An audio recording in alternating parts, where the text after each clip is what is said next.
Hey everybody, how are you? Normally, I like making videos about topics that I think are important and valuable. I like when I can provide you with useful information about things that directly affect your lives, and mine as well, not to mention. Things like economics, voter fraud, police reform, etc. Today's not one of those days.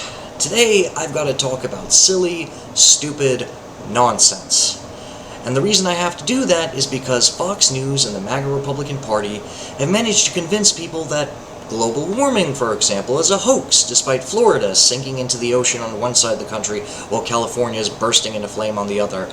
They managed to convince people that COVID was a hoax, despite 1 million dead Americans. They managed to completely trivialize and ignore real issues because they don't have any solutions. Meanwhile, MAGA has managed to convince these same millions of Americans that the most important issue facing America today is the handful of trans women in sports. But what annoys me even more is that the stories that right-wing media latches onto in order to rile people up about this issue aren't just malicious and petty. They are always distorted or falsified to one degree or another. And this one, ladies and gents, is an absolute doozy of deceit. Allow me to explain. Recently at the Paris Olympics, boxer Imane Khelif handed an utterly one-sided defeat to opponent Angela Carini, hitting so hard that Carini forfeited the match in 46 seconds. Normally, this wouldn't be much of a big deal. World-class athletes are really good at what they do, and sometimes they win spectacularly, including against other world-class athletes. The contest became a controversy, however, when Carini claimed that her loss was unfair because Imane Khelif wasn't really a woman. Of course, the whole of right-wing media went absolutely mad, the type of moral outrage that Republicans seem utterly incapable of whenever there's a school shooting, suddenly came roaring to the fore as they rallied to their just cause. No more would the hallowed institution of women's sports be sullied by the woke mob. And we shouldn't be surprised that Republicans are taking this issue seriously. As we all know, the issue of women's athletics has long been a central pillar of the Republican Party platform, long before they started using it as a cudgel to beat queer people with, at least 10, maybe even 12 seconds before. Regardless, they're sure pissed about it now. Take a look. Yes, it's ridiculous. What are these idiots thinking? Not fair and not safe. Look at that. That's a guy. Yes, ladies and gentlemen, MAGA is ready to hold the Biden-Harris administration to account for this catastrophe. Trump won't let them get away with this, even though neither the Biden-Harris administration, nor anyone from the US government, nor even anyone from America had anything at all to do with this decision, because this is about a sporting event held by an international organization involving two athletes, neither of whom have anything to do with America at all. But of course it's still somehow Democrats' fault, and as Republicans know, only one man can fix this. Have men playing in women's sports. You saw the boxer today. There will be no men playing in women's sports. You heard him. Trump will save us from the terror of men in women's sports. Except, here's the thing. Imane Khelif is not a man. She's a woman.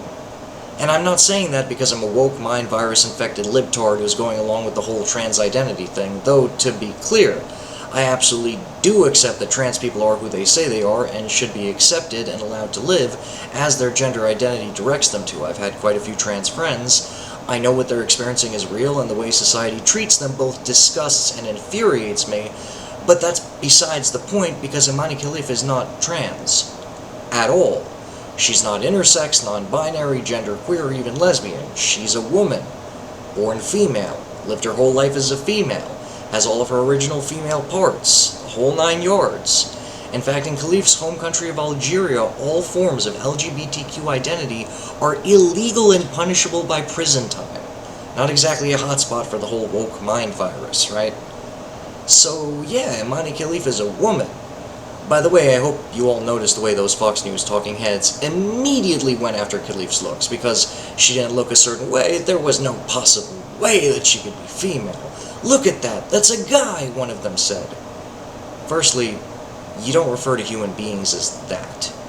Just saying. You know, it's basic decency, but Republicans have no idea what that is. I've been saying for a while now that they just failed to learn the basic things we were all taught in kindergarten, like, for example, not making fun of how people look. I mean, seriously, what the hell? Moreover, Khelif's appearance doesn't particularly stand out among other athletes in her field. I put a little thought into it, something which would never occur on Fox News, and decided to do a little research. I typed into Google, world's top female boxers, and literally, the first 3 names on the page are Savannah Marshall, Emma Kozin, and Hannah Rankin. None of these women is what you'd call a fragile flower, okay? Which, frankly, shouldn't be that surprising, as they literally spend their lives punching each other in the face professionally. Khelif's looks are no reason to say that she's not a real woman. So where did all of this come from? Where did Carini get the idea to go after Khelif like this? Well, Carini based her accusation on something that happened back in 2023. Imane Khelif and another boxer from Taiwan were prevented from participating in a gold medal match by the International Boxing Association, which claimed that Khelif had failed a gender verification test. Though oddly, this was right before the gold medal and at no previous point during that event. So did MAGA have it right all along? Was this all part of a liberal conspiracy to destroy women's sports? As is literally always the case, of course not. Let's look a little deeper. If the International Boxing Association had prevented Khelif from participating in that gold medal match, the International Boxing Association, that's the organization which said that she failed a gender test, why didn't the International Olympic Committee do the same? Well, as it turns out, the International Boxing Association has some problems, in the same way that Donald Trump has some crazy tweets. The IOC, International Olympic Committee, had actually withdrawn its recognition of the IBA as the governing body of boxing back in 2019, due to a report revealing that under President Wu Qingguo, the IBA had facilitated match fixing during the 2016 Rio Olympics using corrupt judges and special signals. The match fixing was found to be related to several very large and very convenient loans that Wu received from several post-Soviet countries, including 10 million from Azerbaijan. The IBA decided to turn over a new leaf and get rid of Wu and his corrupt match fixing. Unfortunately, the leaf they turned over was an Uzbek man named Gafur Rahimov, one of Uzbekistan's leading criminals and a kingpin in the heroin trade. Rahimov was then replaced by Russian Umar Kremlev. Clearly, this was a sign that the IBA was moving in the right direction. As we all know, Russia has an absolutely stellar reputation when it comes to maintaining integrity and fairness in international sports. You know, except for that bit where they were banned from all international competition in 2019 by the World Anti-Doping Agency, which had discovered a massive years-long cheating scheme directly authorized by the Russian government.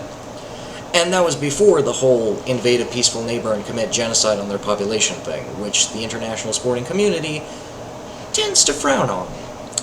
Though admittedly they tend to be remarkably forgiving when it comes to China and their genocide against the Uyghur population, though that's a whole different story.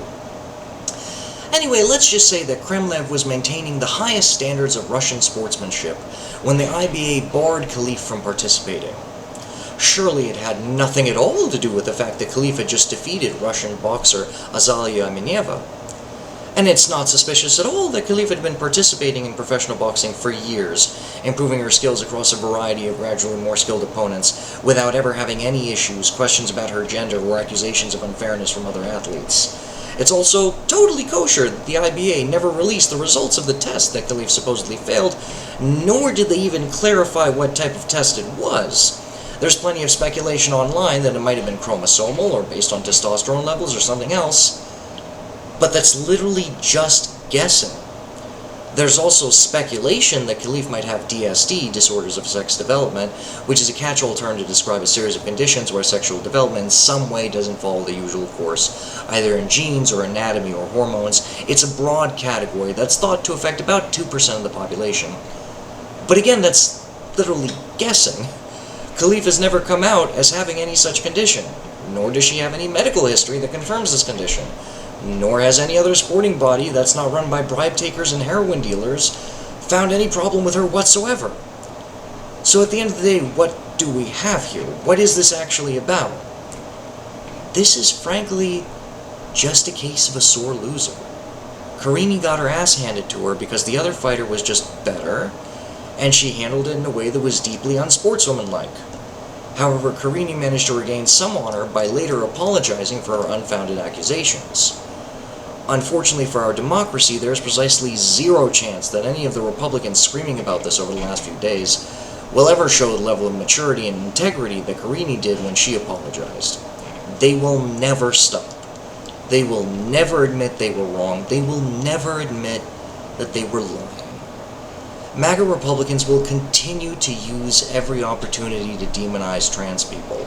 They're always on the lookout for the next potential victim, for the next group of random strangers that they can make into freaks and pariahs so that they can cling to power. Guys, please open your eyes. It's all BS. It's all nonsense. They're distracting you with a handful of kids playing high school sports, something that will not only never affect you, but that you probably won't even ever see. It is literally more likely for your child to be shot dead in school than to wind up on a sports team with a trans kid. That is not an exaggeration. In 2023, 227 kids were injured or killed by gunfire on school grounds. I couldn't find comprehensive data on trans kids in high school sports since they're so rare, but across universities it's estimated to be just 30 openly trans athletes. Again, your kid is more likely to get shot in school than to bump into a trans kid on their sports team. What are MAGA Republicans going to do to fix healthcare, for example? How are they going to fix housing availability? What's their solution to the ballooning cost of education? How will they keep Social Security solvent without leaving millions of seniors starving and homeless? They're not going to talk about that. They have no interest in that. They have no interest in making anything better for anyone. Stop falling for it. Vote blue. Till next time, guys. Thanks for watching that, guys. I really appreciate it. If you liked that video, then please like the video. And also subscribe. That would be really, really helpful. And most of all, please leave a comment if you can. Because firstly, it really helps algorithmically. And also, I'm pretty new at this, and I could use the feedback. So if you could do that and also share these videos with your relatives and friends, that would be really nice. Till next time, guys. Bye-bye.